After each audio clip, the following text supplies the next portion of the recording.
Bom dia a todos, pessoal. Bem-vindos, presença de Deus. Agora nós vamos relembrar, vamos recapitular o assunto da semana passada da lição. Vocês viram aí que foi um assunto bem cabuloso, né? bem complicado, né?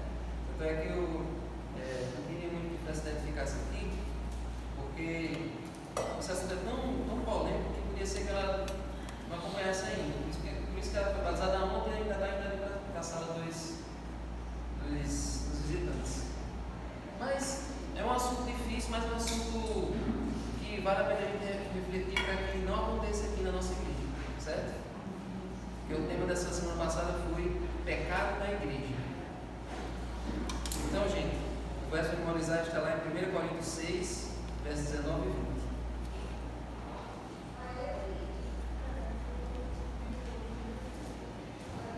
46, 19 e 20.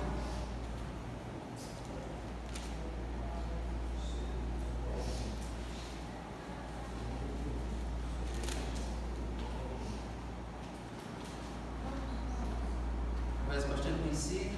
A gente geralmente usa esse verso quando a gente está fazendo aquele estudo sobre saúde. É assim: será que vocês não sabem que o corpo de vocês é santuário do Espírito Santo, que está em vocês e que vocês receberam de Deus, que vocês não pertencem a vocês mesmos? Porque vocês foram comprados por preço. Agora, pois, glorifiquem a Deus no corpo de vocês, no vosso corpo. Então, se der está falando aí de que nós não pertencemos a nós mesmos. A gente sabe que existe por aí aquela frase que muita gente usa: eu corro minhas regras e faço o que quiser com a minha vida, que o corpo não precisa dar satisfação a ninguém. Mas nós vimos aí que tudo que nós fazemos tudo que entra pelos nossos olhos, pelos ouvidos, pelos nossos sentidos, tudo aquilo é absorvido por nós, e se for coisa boa é para a glória de Deus, e se for coisa ruim é para desonrar o nome de Deus. Então, aqui a lição começa dizendo: nosso cérebro é como uma esponja. Tudo que chega pelos nossos sentidos fica registrado, vai absorvendo tudo. Tudo que a gente percebe no dia a dia vai ficando guardado no nosso cérebro. Porque nosso tempo é o tempo do Senhor, nosso corpo, né? E nós temos que guardar o tempo do Senhor. Exatamente. Não guardar coisas erradas. Isso de acordo com a palavra de Deus. Exatamente. Acho que vai ligar isso daí comigo.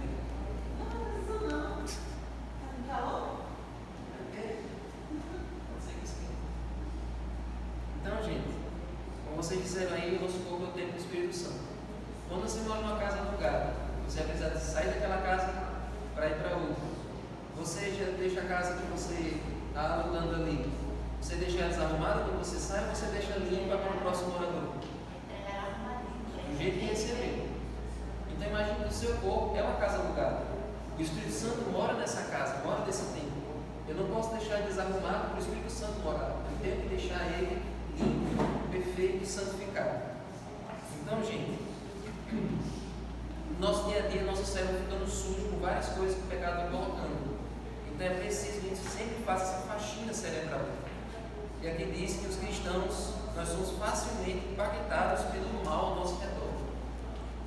É possível que a igreja seja influenciada pelo mundo ao redor dela? Sim. É possível, né? Eu acredito que a própria igreja do Corinto foi influenciada pelos seus arredores, né? Porque eles viveram num momento em que tudo poderia dar certo para aquela igreja, mas as pessoas deixaram de ser contaminadas pelo pecado, né? Exatamente. Prostituíram, vamos dizer assim, espiritualmente e literalmente, né? Porque já viu, teve aquele caso de incesto lá, do filho que ficava com a esposa do pai, né? Eu acho que na lição passada também a gente tem estudado um pouco sobre esse tipo de pecado existente, porque havia contendas, né? Dissensões na ceia. Alguns irmãos colocavam outros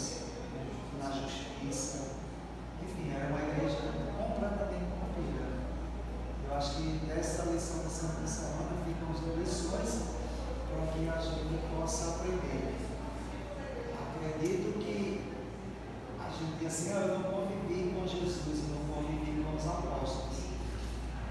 Mas nada mais que possa exortar do que essa palavra que nós temos aqui, que é viva e eficaz. Mas eu não convivi,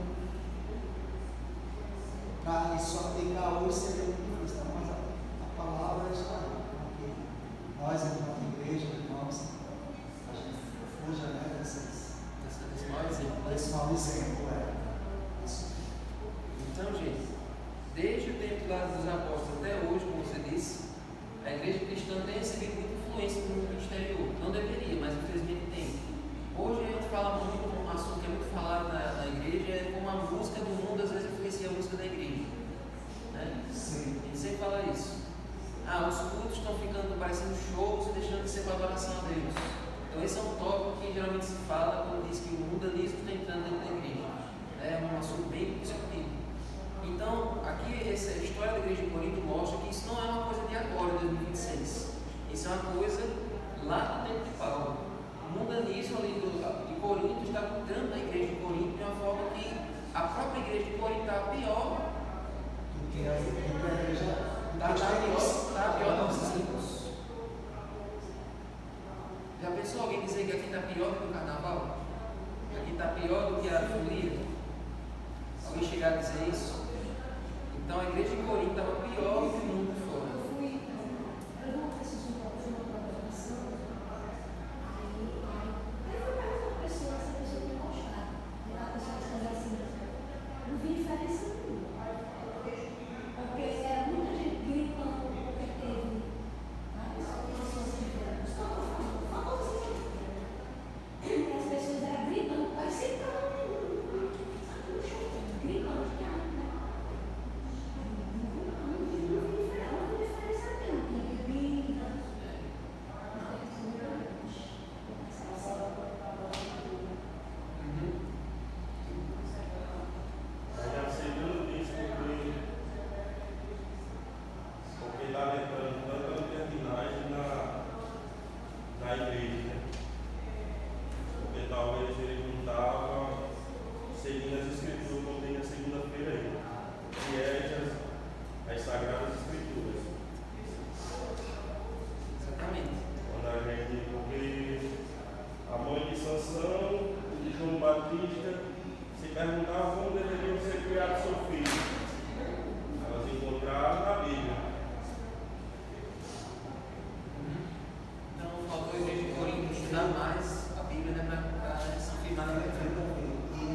Capítulo 1 a 4, depois a gente vê do 5 em diante, né?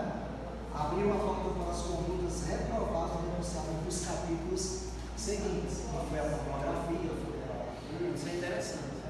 Né? Então, é quase uma ponte. É um pecado que puxa o outro. Que puxa o outro, justamente. Isso aí está na liçãozinha. No saldo. Porque isso aqui, essa lição mostrou interessante.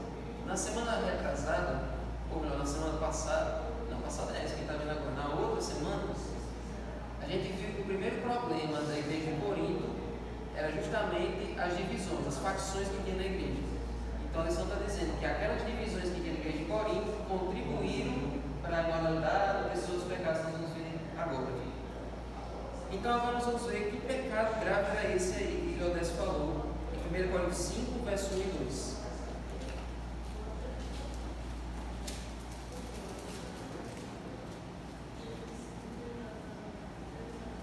Entender aqui as palavras de Paulo, esse problema aqui. Mas é interessante como Paulo não começou a carta falando logo desse problema aqui. Ele começou falando das divisões. Para ele, o pecado principal daquela igreja era as brigas, eram as contendas que tinha naquela congregação. Não era nem isso aqui é um pecado hediondo, mas ele começou primeiro pelas divisões que tinha na igreja. Mas vamos lá. Verso 1 e 2. Ouve-se por aí que entre vocês existe imoralidade. E imoralidade tal como não existe nem mesmo entre os gentios. Olha aí, quem são vocês? É uma imoralidade dentro da igreja que não tem nem entre os gentios, entre as pessoas que não conhecem a Deus. 1 Coríntios 5, verso 2. E vocês andam cheios sem obra. Não existe nem mesmo entre os gentios, isto é, que alguém se atreva a possuir a mulher do seu próprio pai.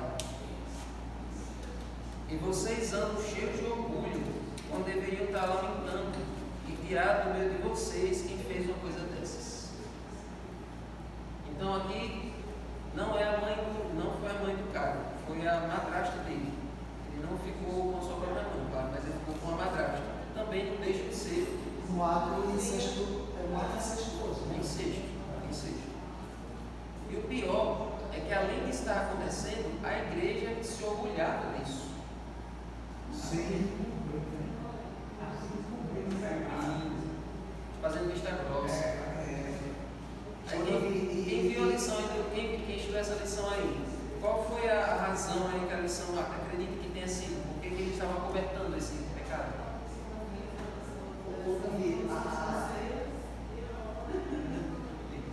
Essa coisa do orgulho aí da igreja, né? A igreja se orgulhava por fazer isso. Eu estou dizendo, essa palavra orgulho, o orgulho humano, eu acho que é a palavra central existente no pecado, né? Porque foi o orgulho que veio a rebeldia depois, né?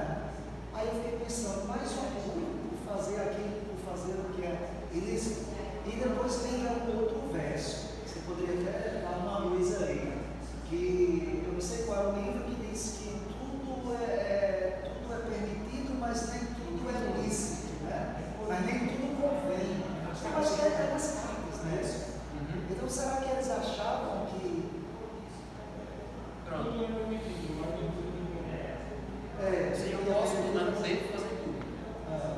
Então, o que é que eles achavam? Olha, outra coisa, a liberdade que Deus nos dá não é para o pecado, né? Ele nos torna livre do pecado, mas Ele não nos fez livre para pecar, né? Então a gente tem que ter cuidado. Eu fico pensando, será que eles interpretavam isso de forma errônea? Ou eles sabiam, com certeza sabiam o que estavam fazendo.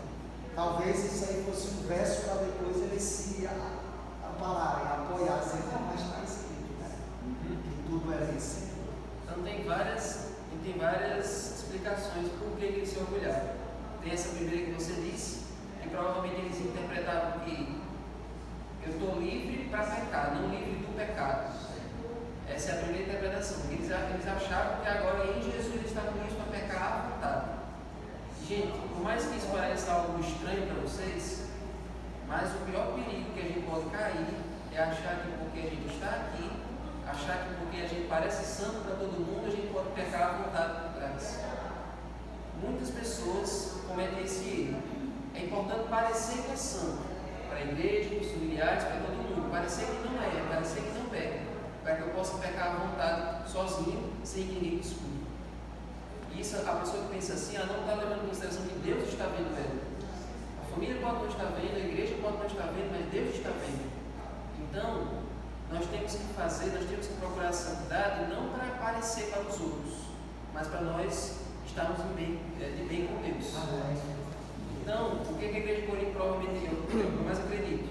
Tem uma parte também que ele vai falar mais à frente, que eles acreditavam que o corpo era para o sexo, né? Como o estômago era para comer, o corpo era para o sexo. Vamos chegar a isso aí Mais à frente. Esse não é qual. Aí, então, agora o detalhe que a Ariadne falou, mas ninguém escutou, nós vamos perguntar a vocês agora. Você falou muito baixo. A Ariadne falou? Por que eles faziam vista Passa grossa? esse microfone para ela. Por que eles faziam vista grossa? Você lembra? Eu lembro. Lembra-se mais ou menos. Paulo disse porque eles se orgulhavam de. A palavra que agora eu esqueci. Não é de fazer vista grossa. Eu Porque é o seguinte, eles se orgulhavam de tolerar esse pecado. E aqui a lição ela faz uma suposição. O texto não diz, mas uma suposição. Provavelmente essa pessoa, esse homem que estava nesse caso com a madrasta, provavelmente fosse um irmão bastante rico. Isso influenciava. Talvez ele tivesse muito dinheiro, muita influência, muita posição.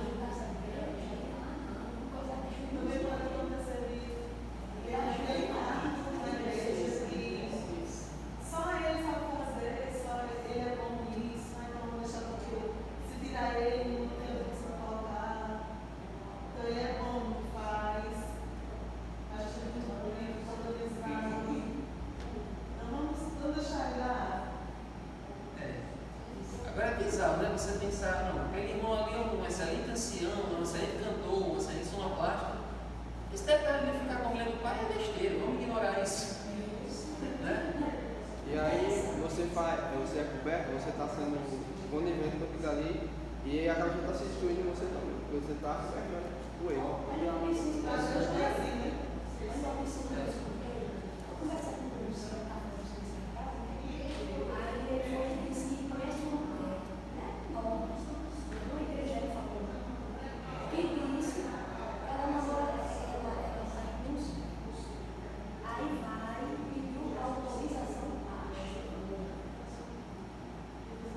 E aí você veio falar comigo, tipo assim, se eu fazer a mesma coisa, né? Eu pedi a autorização do pastor. Aí eu pensei assim, não, eu não faço o que o pastor não, eu faço o que meu pastor é Jesus, eu faço o que ele diz. Não sai uma coisa. Você tem isso, né? Vem essa massa. Eu digo, não, 5 minutos, isso aí está errado. Meu cara foi perguntar ao pastor, eu pergunto ao pastor autoriza. E não sei. Isso aí a gente só pode fazer só com uma pessoa. Em casa, qualquer um. Na classe do professor diz assim que o que de nós, o nada a ver. Sim, vai socorro. Nada a ver, o dia do sábado, nada a ver. Vai influenciando.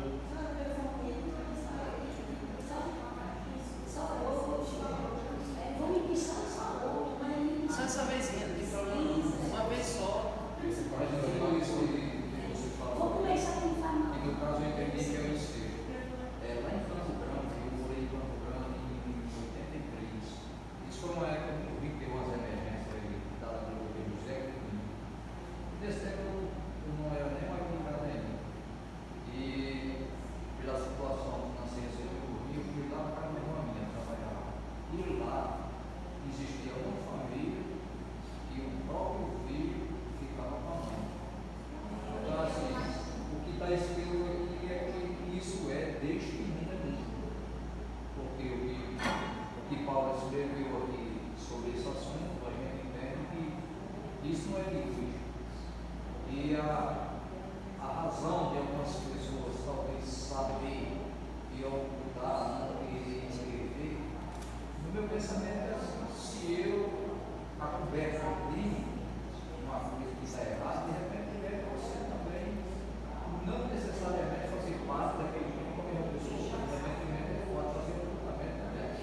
Porque eu acredito que ninguém oculta as coisas se não for, digamos assim, se não for um evento, não, e assim, eu creio que muitas coisas a pessoa não se mete por medo de retrasar, mas isso é muito grande, isso é uma família que...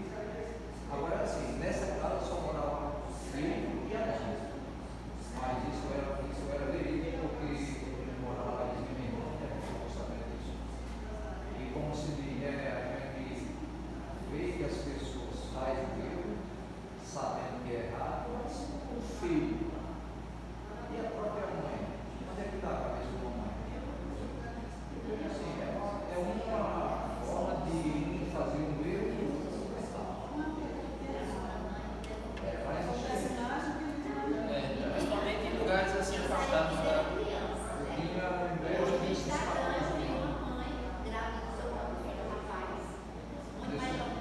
Nesse tempo eu fiz 14 anos,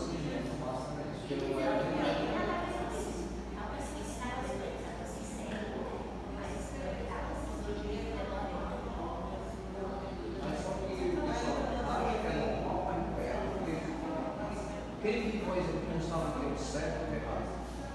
Eu falo, quem de nós é a nossa igreja. Todos nós sabemos. E o ser humano em si, eu acredito que tudo é assim. Porque assim, não sair uma pessoa que nasce e cresce e não tem um entendimento da coisa certa. Então, que meio foi criado? Eu já falei outras vezes, o que foi criado pelos avós? Apesar de eu ser filho de uma pessoa que se prostituiu a vida inteira, mas o certo eu sei que é porque a minha avó sempre nos acha que e ela, a minha avó era da igreja batista, e eu primeiramente a gente, aos domingos, a gente andava aí 1 quilômetro e 2 quilômetros, atravessava esse rio azul para ir para Carnaval, eu sou dali de Alto Preto, São José. Mas todos os domingos ela tinha por função ir para a igreja de noite ela estava. Às vezes o rio estava pegando água, aí a gente não ia, porque o rio estava cheio, ficava sem. Mas foram coisas que eu guardei de criança até hoje a gente tem tudo certo, sabe? E tem por direito de saber. Mesmo você sendo criado no meio que tem algumas coisas erradas, você vai saber definir o que é certo e errado. Mas 90% vem da influência. Da influência? 90%. Acredito que a influência influi muito. Porque Paulo mesmo diz aí que um pouco de fermento, a fermento da massa, retirar do meio de vós. Se você anda com advogado, você vai ser advogado, porque você vai se espelhar nele, vai gostar. Quer dizer, então, essa prática aí, às vezes acontece em comunidades assim mais afastadas da sociedade, da civilização. Às vezes acontece na cidade, mas é mais comum em lugares afastados. Aí acontece numa casa e os outros vão copiando e vira um costume comum ali. Mas, gente, aquela igreja não sentia nada com isso. Para eles era comum. Por quê? Porque eles tinham se acostumado com o pecado.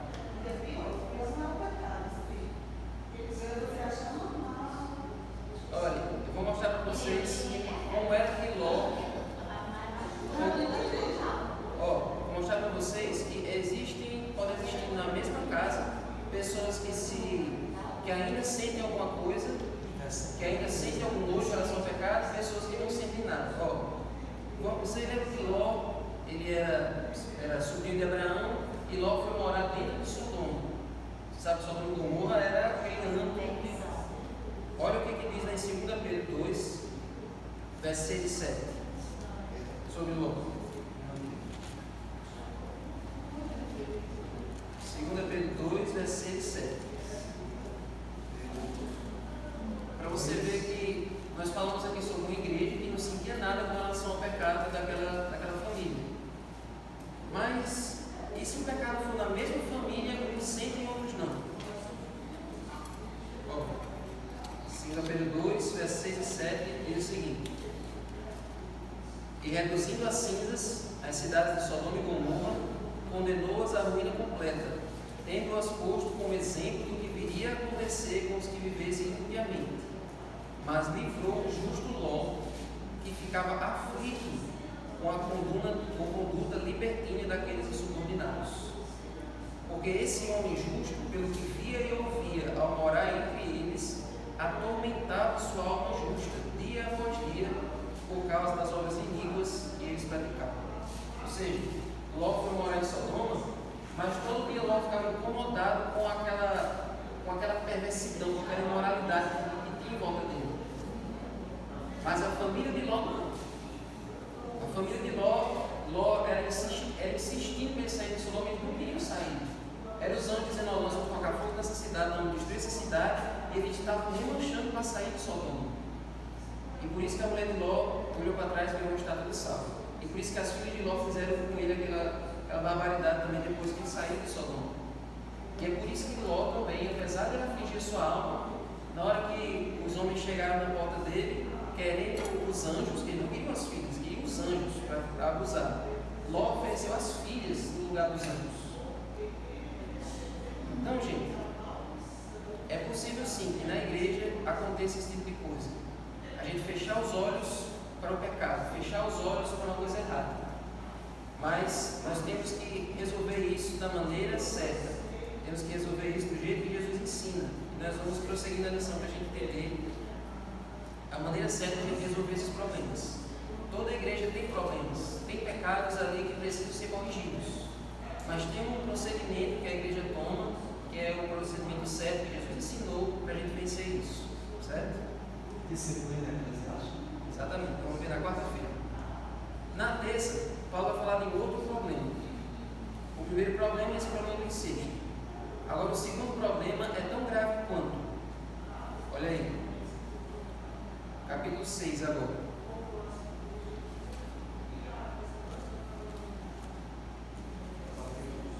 1 Coríntios 6, 1 Coríntios 6.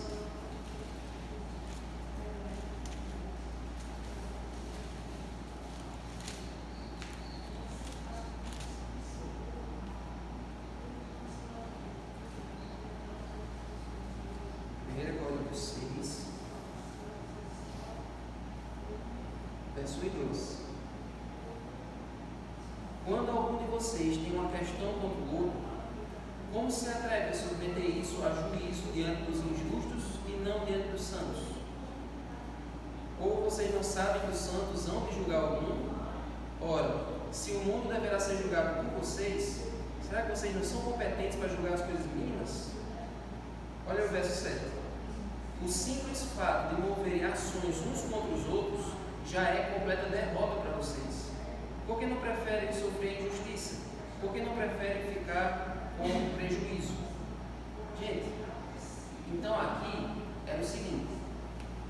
Aqui a lição esclarece que houve uma rixa, houve uma briga lá entre esses membros e um colocou o outro na justiça. E o pior de tudo é que não era nem um crime. Ah, não, ele roubou uma coisa minha. Ah, ele roubou a minha casa. Ah, ele fez alguma coisa muito grave.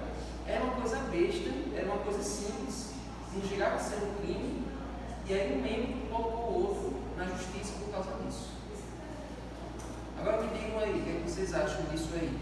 Qual é a impressão que a sociedade ia ter dessa igreja, em que um membro coloca o outro na justiça?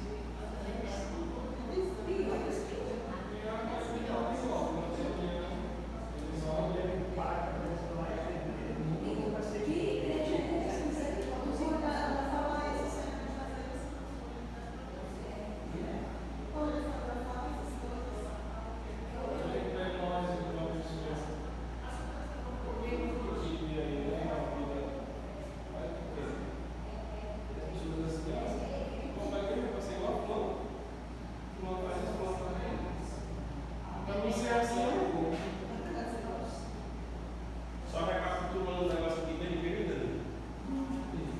O rapaz do incesto, lá em 2 Coríntios 2, 5 a 10, ele se arrepende, provavelmente da igreja em si. A gente vai para lá agora. Não sei se você vai para lá agora. Você já está na terça, não? É, mas na quarta, quando vai falar do disciplina, ele vai falar desse. Já deu spoiler já. Mas foi bom isso que ele disse. Mas vamos segurar só um pedacinho. A gente chega lá. Ó. A gente chega lá. Então, isso que a gente comentou aqui agora. O irmão colocou o outro na justiça. Uma coisa simples, uma. Quando é uma coisa grave, não tem diferença. Uma coisa assim, de repente resolver e resolver na justiça, igual pessoalmente. Aí esse irmão é melhor. Então, qual a impressão que a Paulo sociedade. desse livro é muito se espelho, né? O mundo se espelha em nós.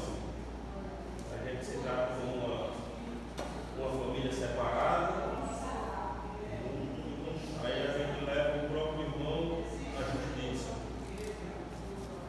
Que moral vai ter? Aí não há entre vós um sábio que possa resolver isso?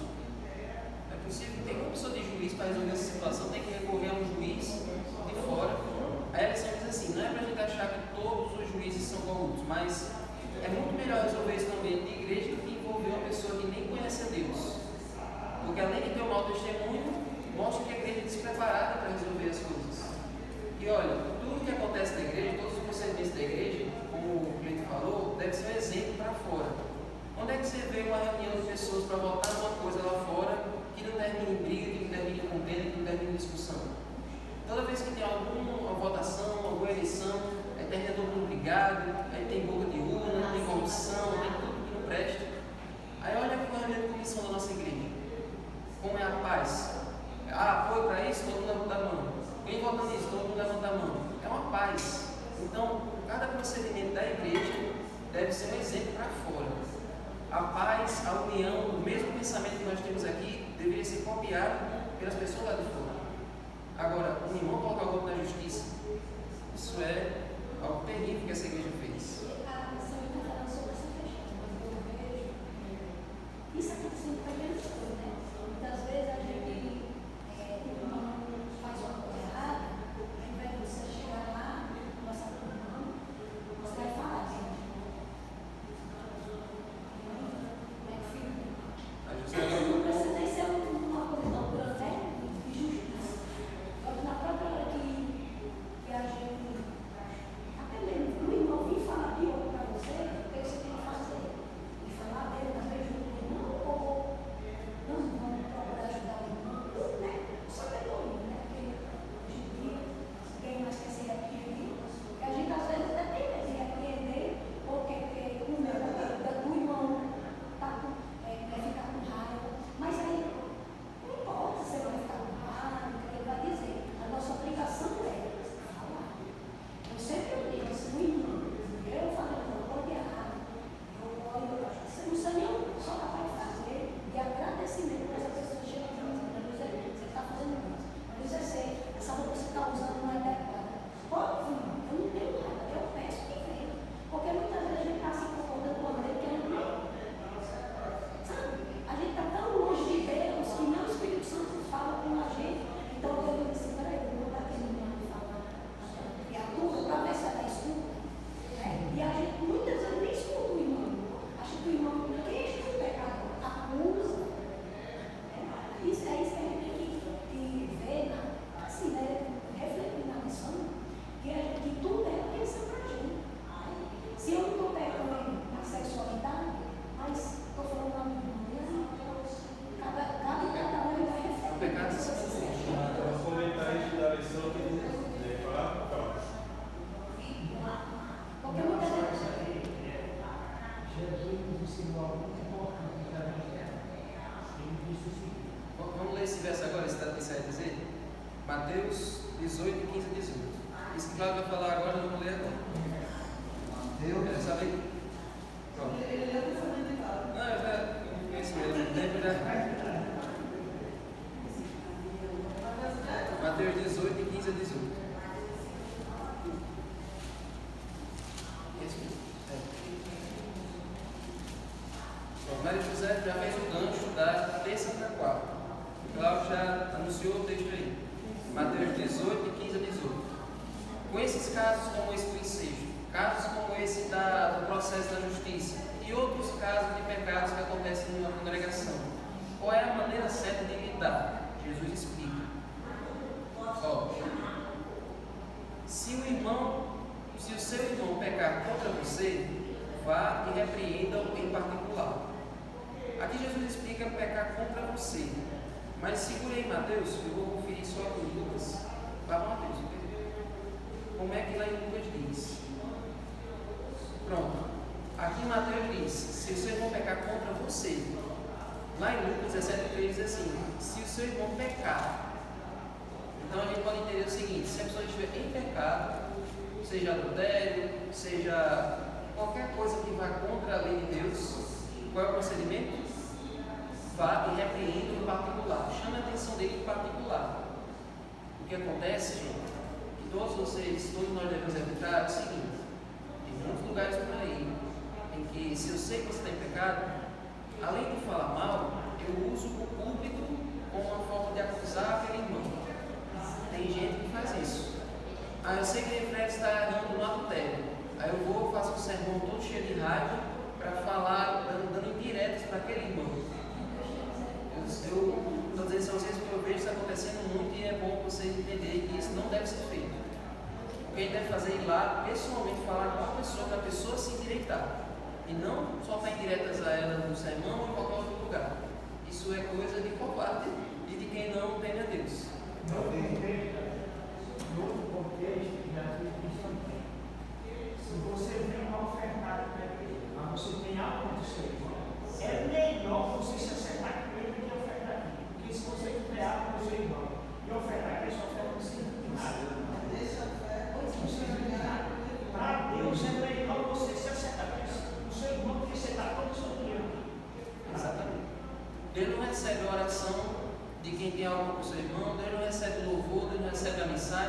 Nada que você entregar a Deus se você tiver em mal com alguém. É perdido.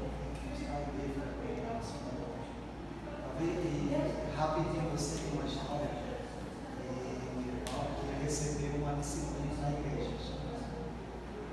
E na hora da decisão, ele foi chamado em público. Ele não sabia disso.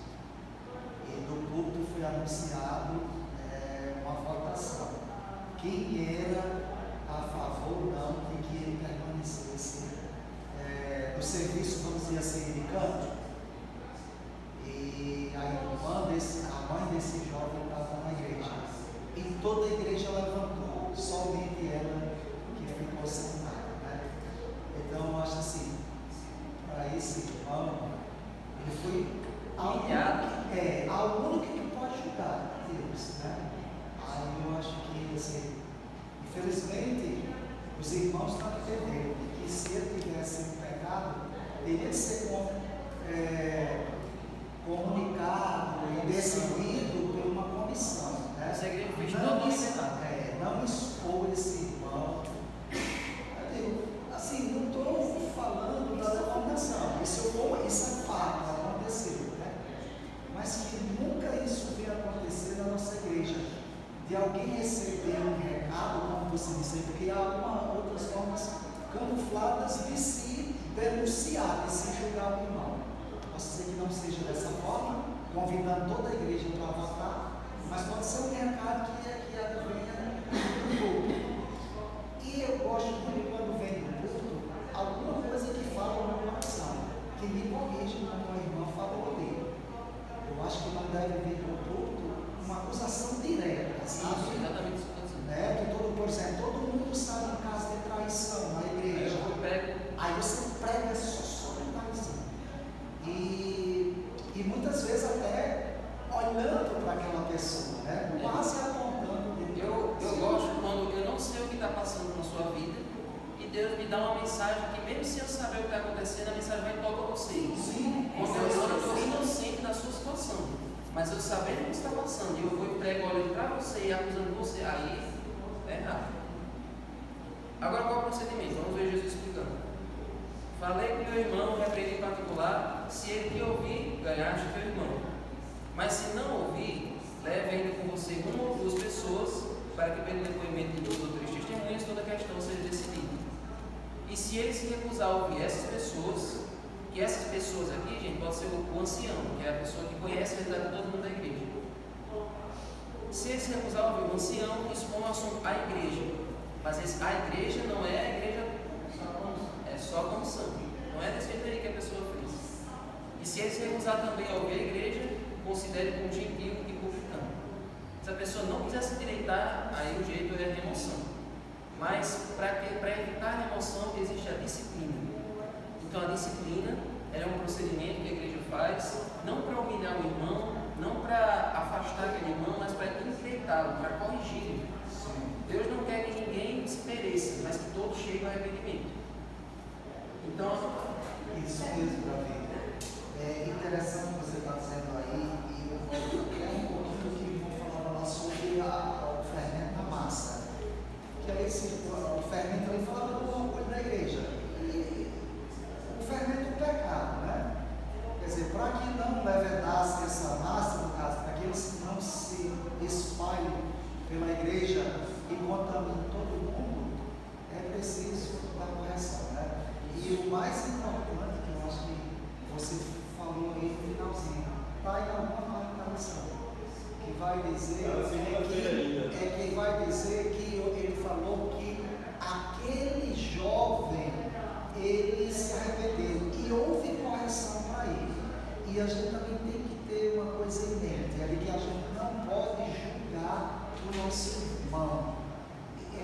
Ele recebe disciplina, mas a gente agora não pode virar as costas para ele, porque ele tem que passar por um processo de conversão e de arrependimento. Né? Então eu acho que o ponto central aí de Paulo é dizer que a disciplina eclesiástica ela é essencial, mas o resultado final é conduzir disciplinado ao arrependimento e à salvação. Porque o que a gente tem que Deus quer salvar os seus filhos. Quantas pessoas não caíram e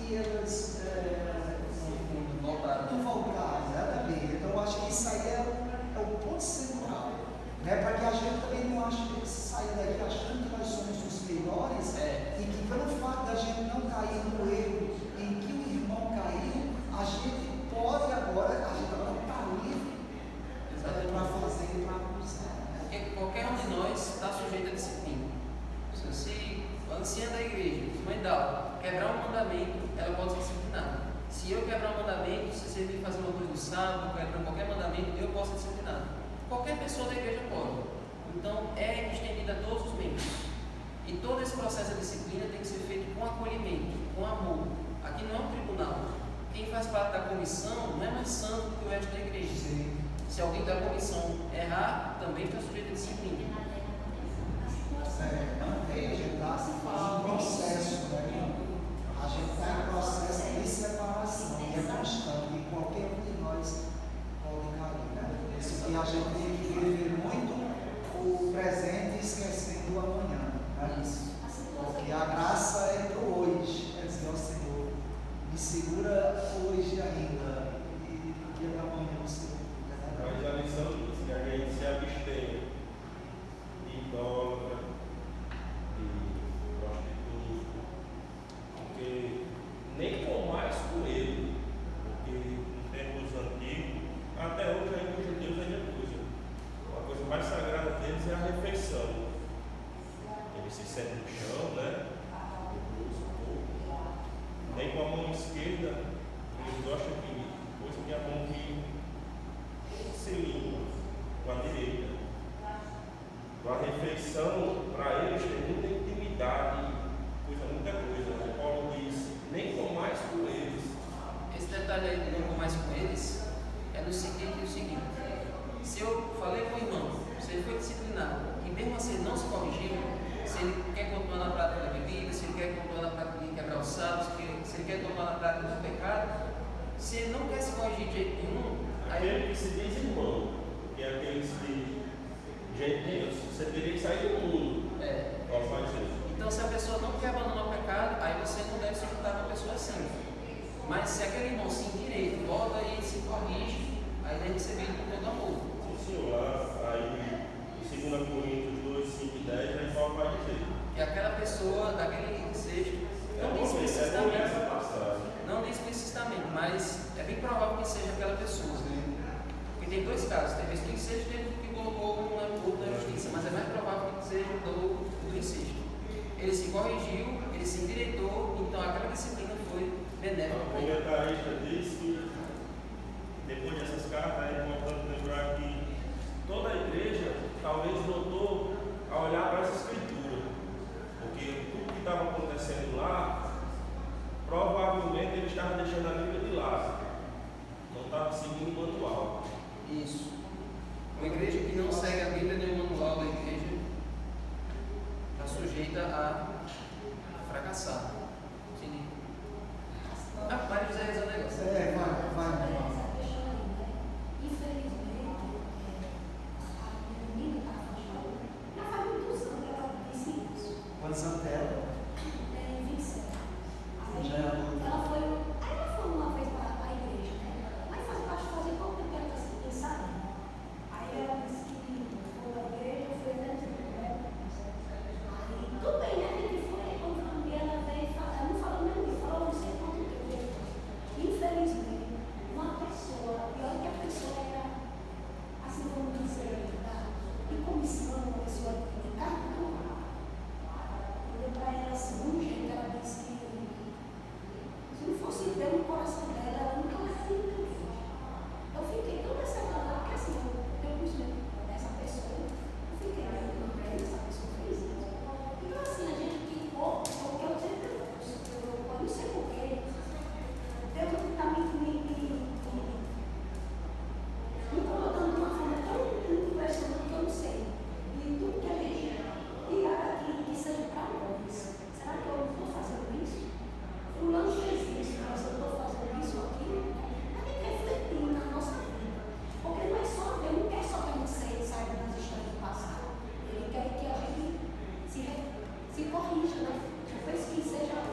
5 ao 10 vai falar o perdão para o arrependido.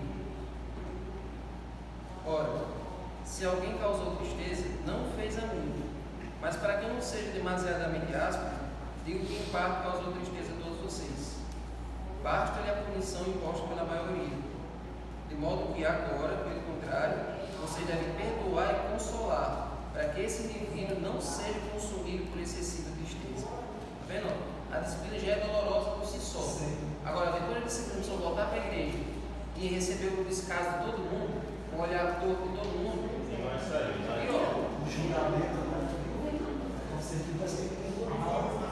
E os irmãos, aí que igreja é essa? Se é a igreja que salva. Eu acho que essa E a palavra diz que onde abunda o pecado, superabunda a graça. a graça. Então, é nesse Deus, é a esse Deus que nós servimos, né? Nós não servimos a Deus tirano, porque a diferença de Deus para os demais deuses é que os outros só querem a destruição. Deus quer nos salvar. E Deus quer nos salvar. Então, isso aí é muito importante. Davi, eu estava vendo aqui alguma coisa em relação ao que o irmão tinha dito naquela hora. Porque eu acho que, olha, isso aqui, olha. Essa lição é muito Que tal fala de disciplina, seja. comentarista. Não, pode falar. Não, vai. Essa expressão, que esse tal seja interessante mais uma destruição da carne, a fim que o Espírito seja salvo.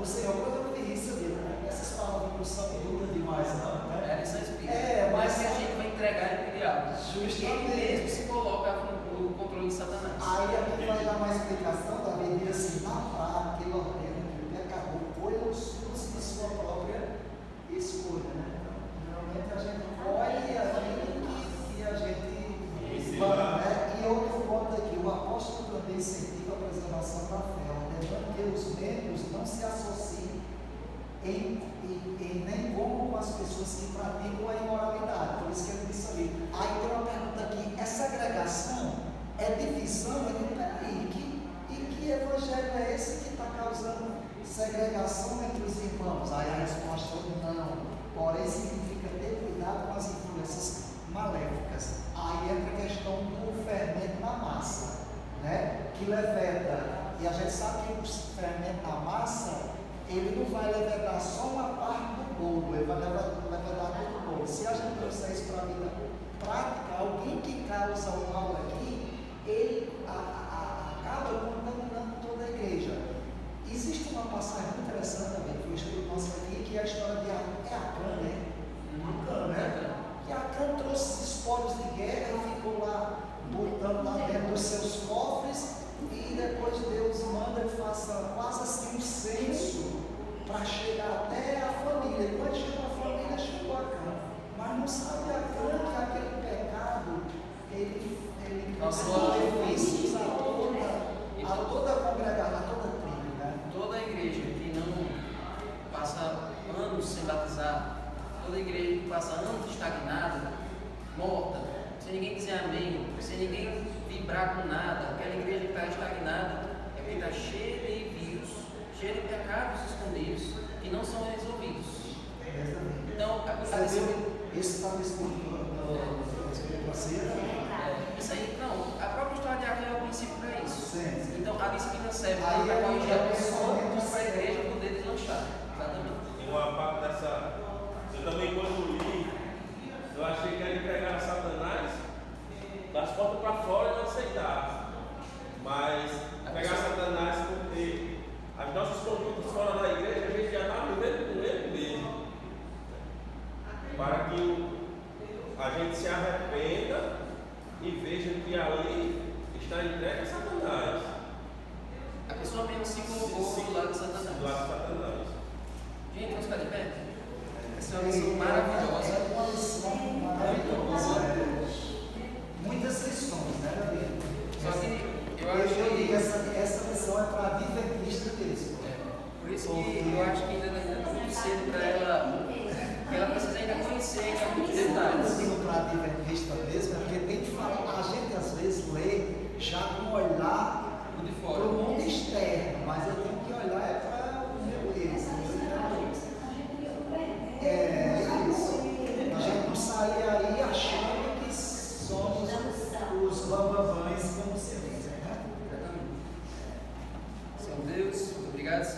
momento aqui de partilha, por esse momento aqui de conversas, que todos aqui deram suas opiniões, mas que todos esses apontamentos que nós vimos aqui, se nós possamos realmente considerar para que a nossa igreja não cometa esse mesmo erro, esses mesmos erros de Corinto, que essa nossa igreja possa ser um exemplo para o mundo da união, do amor, do afeto, do acolhimento para com as pessoas que pecam, para com as pessoas que erram.